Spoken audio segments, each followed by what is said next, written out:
everyone, it's Tasha D here. Tasha Danvers, two-time Olympian and Olympic bronze medalist, and you are listening or watching another episode of Global Sports Channel Sports Personality Spotlight. Oh man, we have a rising star. I mean, when I say rising star, I mean super rising star. I mean, he's hot off the press right now. So I'm so excited to have a little chat today with Mr. Cole Hocker. Mr. Cole, how are you? I'm doing good. Yeah, thanks for having me. That was quite the introduction there. Well, I do try. Yeah. How are you, and where are you calling from today? So I'm in Eugene, Oregon, and Yeah. Now, are you from Eugene, or you're out there for college? I'm just out here. I'm from Indianapolis, Indiana. So yeah, I've been out here though since last year. Yeah, it's my sophomore year now, but since about like late August this year. Yeah. Awesome. And I'm definitely going to get into how you ended up choosing going to Oregon. For us trackies, it's probably pretty obvious, but some people are new to the sport, and so we want to get into that. So tell me about you. Because I don't want this just to be about sport. What was your upbringing like in Indianapolis? So do you have siblings? Tell me about the life before you became this wonderful collegiate athlete.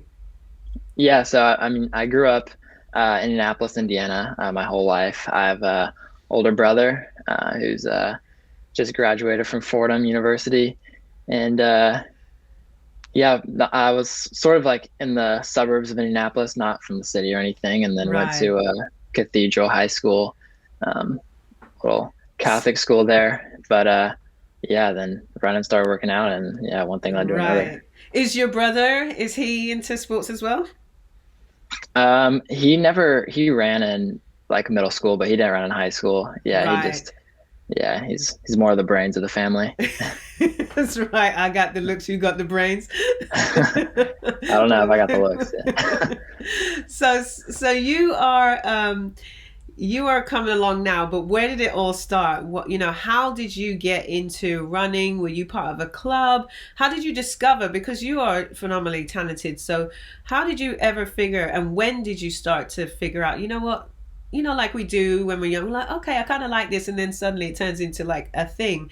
What was that journey like for you? So I started off just doing the sport for like friendship. I mean, my best friend did it, and then um, sort of in the first like elementary school races, I was running like decent times. I mean, what can you even gauge off of really at that age? Yeah. And then in middle school, my eighth grade year or my seventh grade year, I broke 5 minutes in the mile, and I think for a seventh grader, that's a Yeah. decent milestone. And then Yeah. yeah, from then on, high school, just kept getting better and kept winning races. And then, yeah, it's like my freshman year, I really knew I wanted to go D1 Right. and run collegiately. But yeah. Right. And so, knowing that, did you have particular schools that, okay, if I'm going to make this career work, I've got to go there? Did you have that in mind already? How did you end up where you are, and what were some of the other schools that you may have been looking at? Yeah, so Oregon had always been in the back of my head is that's where I want to go.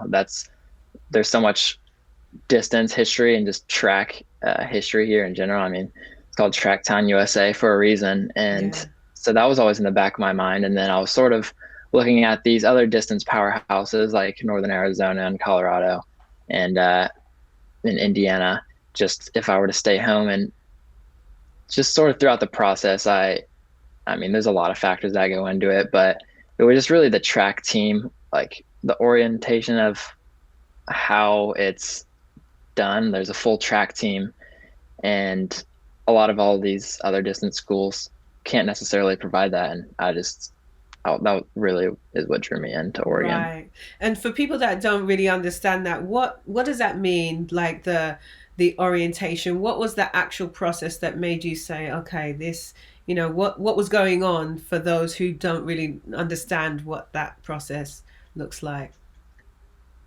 Yeah.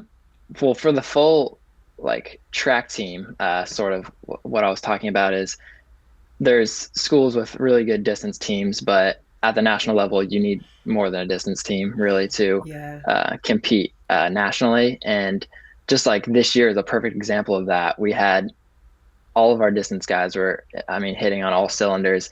But then throughout the year, we saw Mackay pop up in the 60, and he just won the 60 meters at nationals. And Right. then EJ, our triple jumper, also just won. And when Right. you have all that going together, along with like the multi athletes, then that's a full track team. Yeah. Right, right. And do you feel like there's a certain kind of energy when, like you said, the guy over there is winning the 60, do you think, is there like a pressure or a certain energy or camaraderie that comes with that helps you perform? Or are you sort of like, because it still is an individual sport, are you kind of in a capsule on your own? How is that for you? Yeah. In the sport, everyone's focused on their event. Yeah, I don't think anyone would really argue that. You know, most all the stats on your event and less about other events, even at this level when we've all been doing the sport for so long, you don't always know like what's even like a good 60-meter time or stuff like that. But then you start, yeah, the rest of the team starts contributing, and along with the distance runners are contributing now, and then fueling off of that, and it just like creates this like sense of like we're all contributing points here, and it honestly can take the pressure off because Right. there's not as much of a demand just coming from one section. And I think when the pressure's off like that, it also helps people not get too caught up in what they're doing and just compete to the best of their ability. And yeah, there's definitely a really good team camaraderie this year. Right, right. I'm going to swing away from track for a second because I'm a fan. As you can see, my hair is purple. I'm a fan of hair. Your hair's pretty long. Like, when did you decide to grow your hair? It's pretty luxurious. For a guy. I'm sure there's a lot of Luxurious. ladies out there quite jealous. Was there anything behind growing your hair, or it just went with the flow? Um, Pretty much started just off of I like hated the haircuts I was getting. I just thought they Oh, looked horrible, and wow. then I was just like, all right, well, I just won't get a haircut. And then from like Right. freshman year of high school, it just continued. Now it's I don't know if it's my thing or what, but it is what it Right. is. Right. Yeah, it definitely can identify you outside of everyone else. He's the guy Yeah. with the hair. I love it. So what are your interests? One of the things that I found for myself, and it's not for every athlete, I remember Felix Sanchez, who's a double gold medalist in the 400 meter hurdles. He was very like, I'm focused on this and that's it. From my perspective, me, I like to be involved in music and other stuff, and I found it helped me because if things weren't going perfectly in track, it wasn't like the end of the world.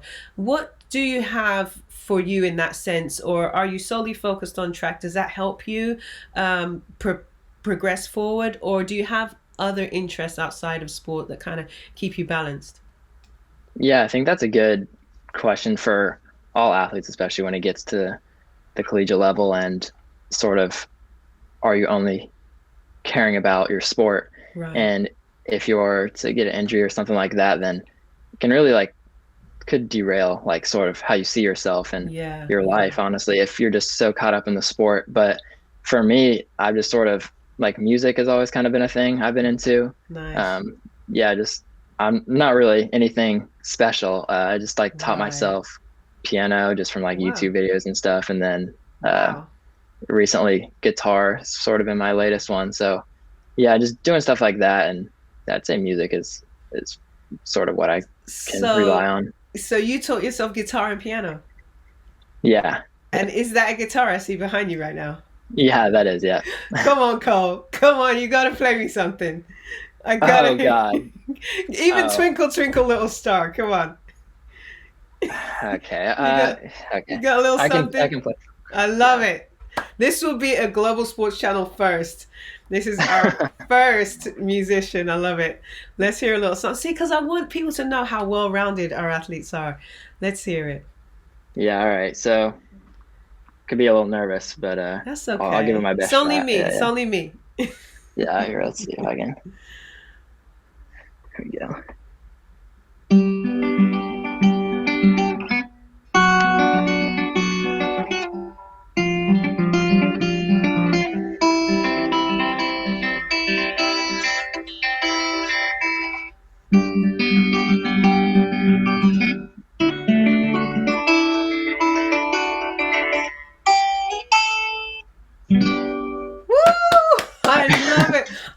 you not. I don't know if you can see, but that literally, I don't know if you can see, but that gave me goosebumps. That was so cool. I love it. And you taught yourself. Yeah, just off like YouTube videos, and one of my buddies here is Wow. also learning with me, so that helps. Wow, that's fantastic. And I think that's great because, like you said, if something happens, if you get injured, it's like, and you're only focused on track, your whole entire world can collapse. And that's really difficult. I don't think people understand how difficult that can be mentally and emotionally to then stay on. So I'm really pleased to see you playing that and teaching yourself, no less. I feel like, oh my God, have I not been living the last 43 years? I need to pick up an instrument. That's fantastic. So, do you have any ambitions? Have you got anything that you're like, okay, I've got to learn this song, or on the piano or the guitar that you're working on right now? Lately, I've been kind of slacking, to be honest. Yeah. Well, you've been a little busy. Yeah, exactly. So, and yeah, Yeah. the reason I picked up guitar is because I couldn't bring a piano here, and I just didn't also really want to buy a piano. So I was like, all right, I got to get something more portable. Yeah. Because I just have Yeah. a piano at my house. But yeah, I just sort of like learn. I'll hear a song or whatever and see if it's easy enough You for me get to to learn. it. I love that. And Yeah. do you take your guitar with you on the roads, or is it kind of get to stay home until you get back? Yeah, it just stays here. It's just a little bit too much of a hassle. Right, Yeah. yeah, yeah, I can imagine. So you just finished the NCAA championships, but your freshman year and your sophomore year have been quite different, haven't they? Yeah, In terms of, absolutely. so talk to me about that. What have you found to be the change? What has created this new newborn, newfound Cole, and what are some of the things that you implemented, if any, that you feel attributed to you being able to sort of take this upward trajectory? Yeah, that sort of seems to be a popular question. I mean, from Yeah. people observing the sport, obviously, I forget what, I mean, 358 last year in the mile and down to 350. And then my senior year of high school being at like 407. I mean, Yeah. that's a really big jump for sure. And uh, looking at it from the outside is it's interesting to look at. And I'm still kind of trying to figure out what'll Yeah, happen. like But what did I do? How did this happen? yeah, Yeah. so like really nothing drastic changed. I just Yeah. trusted like Ben Thomas's training, and he does a really good job at easing in freshmen to a college program, Right, and right, this right. program is pretty intense. The training here, so yeah, I don't know if I was definitely running really well my freshman year, but I don't know if I was really cracking into my top potential, which Right, right, I was definitely fine with. I mean, I don't know if you necessarily want to do that your freshman year, and I think I'm still building. right. But the biggest thing I could attribute that to is just the runners I'm here with. I mean, we have James West when I got here is like a Yeah. 354 miler, and Cooper and Charlie right at 355. And so when you see those guys at practice, it's just if I hang with them every practice, that's the jump I need to make Right, to these fast times. And so when there's like an attainable goal right there, like right, hang with these guys, and I think that's the biggest factor in this, honestly. right, right. Now you mentioned sort of like that your coach has helped you because he's very good at transitioning freshmen. What, even in general, maybe even academically, what have been some of the challenges? Because I know transition for anybody is difficult. You go from being the top of the charts in high school to being basically at the bottom of college. What are some of the challenges that you've found trying to go from the high school program, both academically and sports wise, to, I mean, a super elite program like Oregon? Yeah, absolutely. I think that's a big thing for a lot of top high school runners that transition into college, where you're just getting pummeled really by the competition, Yeah, unless you're an outlier who's just a freshman that goes crazy. But right. chances are that's not going to happen. And so that adjustment's it's jarring for sure. And then you're just all of a sudden at these workouts where you go from running by yourself in high school because you're in the front to now you're running by yourself because you got dropped by the pack, and it's Right. sort of like mind-boggling, really. But yeah, the transition, like I said, Coach Thomas was really good at doing that, where he would cut some of my workouts short, but he would give me this extra rest to where I could do the next rep with the guys, and he really kept me up thinking Nice. like a front runner. And I Right. think that really helped. And then on the school side, if I'm going to be honest, I don't really like school, and yeah, I don't know. I hate it.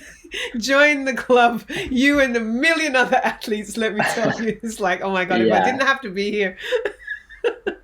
yeah, Right. precisely. Yeah, but I think just there's counselors and people Yeah. here to help you, and I've picked a pretty easy workload, at least through my freshman year, Yeah. and just to ease in. I think you can take hard classes in the future once you sort of got a hang of everything. There's no reason to go crazy right when you're on your first term at a college Yeah. campus. Yeah. Very smart. Very smart. Have you picked your major yet? I think I'm just gonna do, yeah, I mean, clearly I'm not really that set yet, but like Yeah. business, I'm sort of leaning towards. Okay, Yeah, cool. Yeah. I haven't declared yet, so Right, I don't right. know. I probably should soon. Like you said, it's kind of a situation where you're trying not to put too much on yourself right out of the gate, which I think is great advice for anyone. Because it was a real shock to me when I came here from the UK. I was like completely not used to this type of system, and I probably took on more than I should in the beginning. Um, so I really admire that you've had the wisdom to. Is that something you knew to do on your own, or is that advice you were given? Yeah, my brother's really, I mean, he's got the school thing on lockdown, and Nice. he was really helpful in the process of, yeah, helping me choose what to do. And Right. I mean, even though he wasn't a college athlete, he had a really good understanding on what classes are going to be hard, what classes are going to be, Gotcha. yeah, like sustainable. Yeah. Gotcha. I knew there was a reason why I used to want a sibling. I'm an only child and I used to want a sibling for something, but now I see it could have come in handy for getting through school. I Yeah. love it.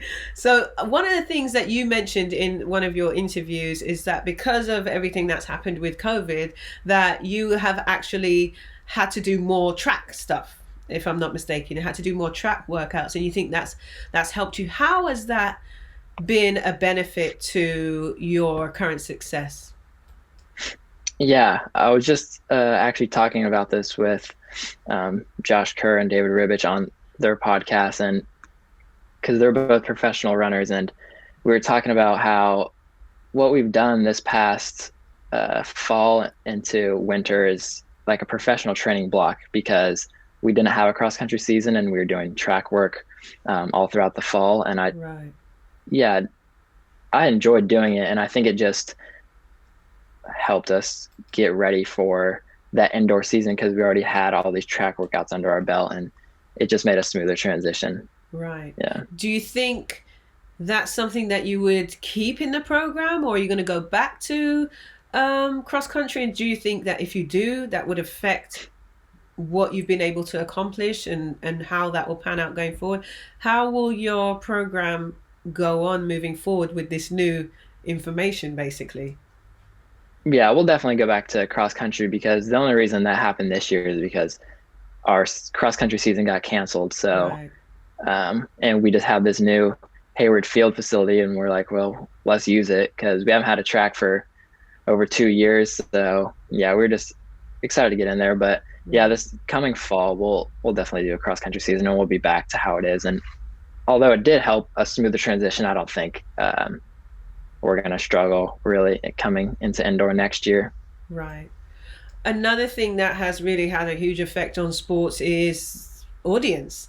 A lot of athletes are used to their family being able to come out to national championships and NCs like you had just a couple of weeks back. What has that been like for you? Are you used to having support around, or and have what about your teammates? Have you noticed any differences in people not being able to have that same contact and same interaction with family that they might normally have? It has been different. Yeah, I mean, my family's definitely, they definitely like enjoy like coming to all my meets and races, and yeah, they're definitely missing that. And there's people that I don't know, their parents don't come to everything, and it's different Right. for everyone. But there's Yeah. also, yeah, one of my teammates who's dad, I don't think has like ever missed a race until like all this COVID stuff. So that's got to be tough for some people. And yeah, it kind of sucks not seeing all your family there at these big races, but at the same time, it's like you got to remember the goal when you're there, and you can always celebrate with your family in the future. Mm, And yeah. absolutely. Great mindset to have. Now, let's talk a little bit about the NCAA championships, of which you are two-time champion now of this past one, just gone. I just want to say out the gate, I hated running indoors. I just felt like my long legs could just not get going in those little spaces.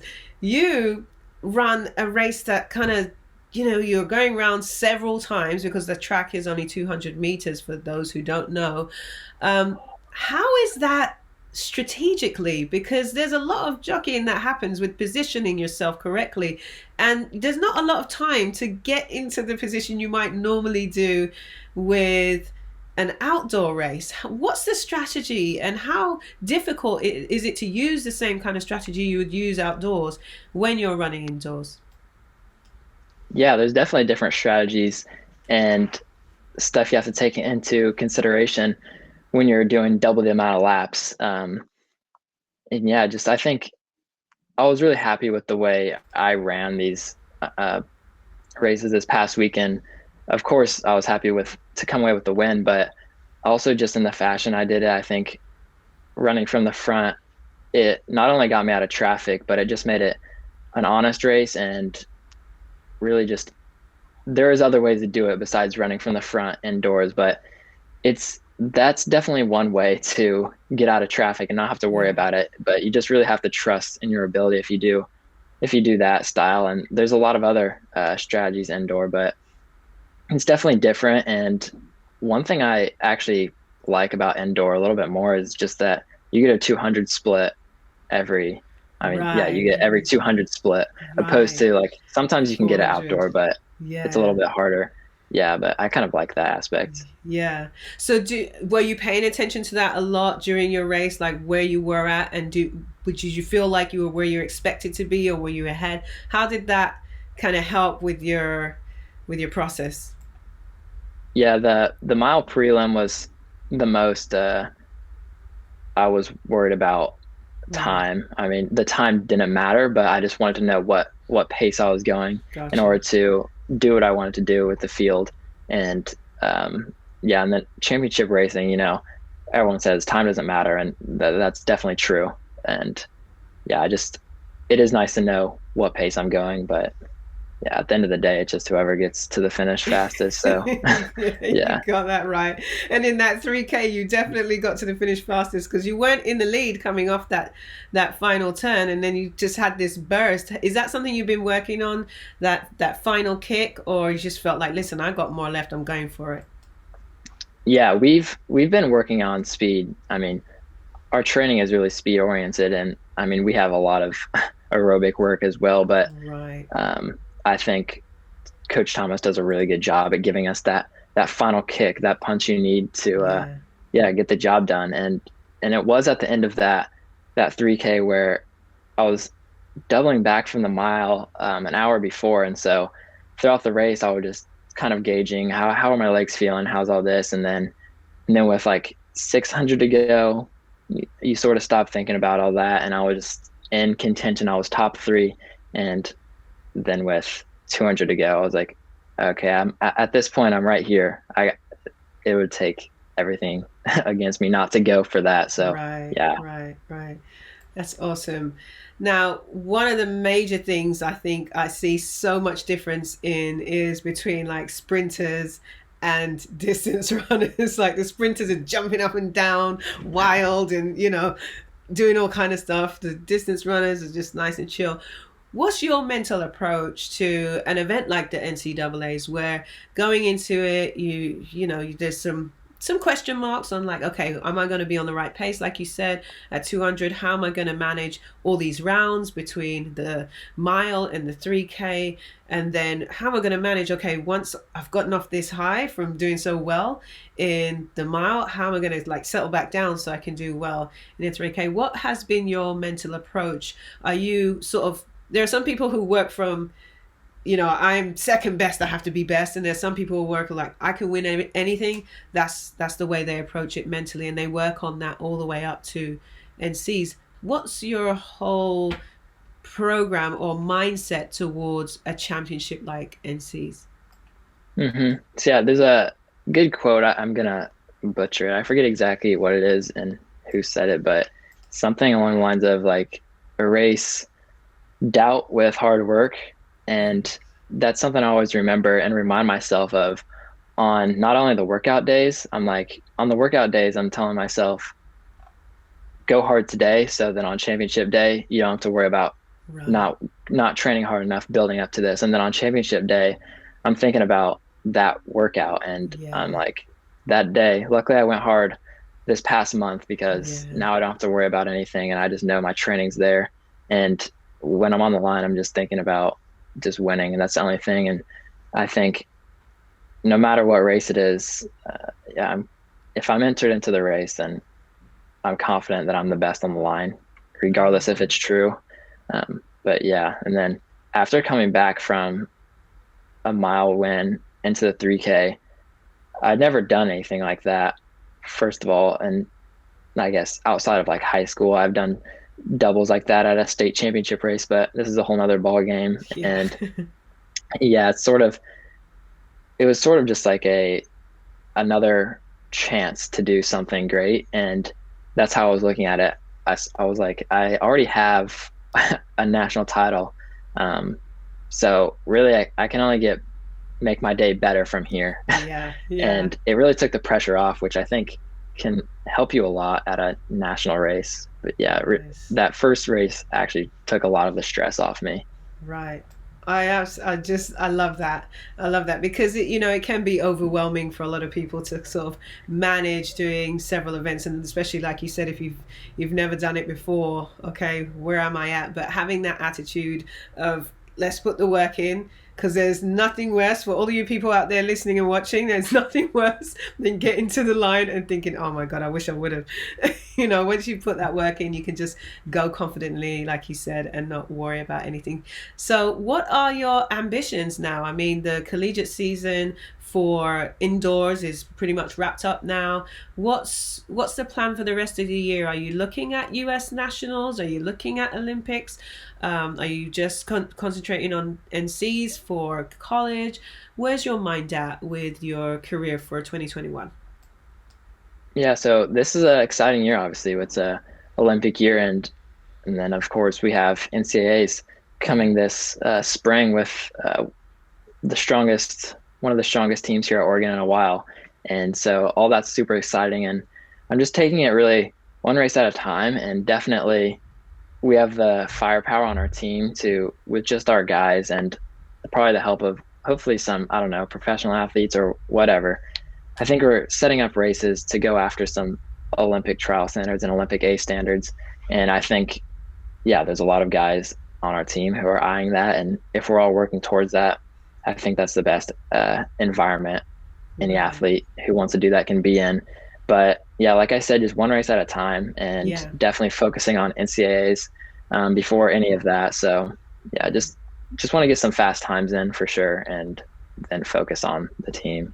Right. So do you guys take a break after a major championship like that, or is it straight back to business, getting ready, or do you have a little downtime? Yeah, it's just a little bit of a downtime, which is this week. And Yeah. yeah, just a few days off, then some light training, and then sort of get back into it and start building up for it's because it's going to be a long outdoor season. Right. Oh, yeah, absolutely. So, well, I have been really pleased to talk to you. It was quite a joy to watch you perform at the indoors. I'm looking forward to seeing how it all translates outdoors. And now I've gotten the chance to speak to you. I'm very excited. I'm even more excited because I see the type of mindset you have and you're spot on with that. So I'm very pleased, and I'm sure the people listening are very grateful, but mostly I'm thankful that you broke another record today by being the first to play guitar on the show. So, so we appreciate that a lot. So thanks so much, Cole, for taking a little time out of your downtime. I'm sure you could be sitting back chilling, but you came on with us and we appreciate you doing that. So we wish you all the best in the future. Keep us posted. We'll probably want to talk to you again after the season closes out for the year, just to see how you've gotten on. But we do appreciate you. Absolutely. Yeah, I really appreciate you having me on. It was an honor. Thank you. And if anyone would like to follow you, and I don't know if you're on social media much, but if they'd like to kind of keep track of how you're doing in your sports or anything else, or figure out what degree you've decided to do, where can they catch up with you? Yeah, if you want to keep track of my academic schedule, just follow me on Instagram at just Cole Hocker, all lowercase and one word. Wonderful, wonderful. Yeah, All right, Cole, thank you so much. Appreciate you stopping by, and we'll be cheering you on this season. thanks. All right, bye-bye. Bye. Oh, that was nice. I've watched him compete this year, and he's a tough cookie. And he comes across so laid back, but he has that, that champion mindset, which, no matter what type of personality, whether you're like in your face like me or chilled out like Cole, you need that champion mindset. So it's really great to actually see that the physical side, his talent, is right, his mental side is right on par with that. So I'm really super excited to see how he gets on. And I tell you guys, if we take on that attitude that he has of do the work now so you don't have to worry about it later, the world is our oyster. Anyway, don't forget to like, share, follow, and comment on what you enjoyed about this episode. And listen, this isn't just about interviewing athletes and coaches, and this is about a bigger cause. This is about helping athletes succeed at any stage of their career, whether it's as they're growing, whether it's right slap bang in the middle of it, and even more importantly, after their career. So make sure you check out loveathletes.com and also globalsportschannel.com. But support this cause by letting people know about it. There's so many ways to get involved. So please check out those websites and let's keep hope alive. All right, guys, have a great one. Until next time.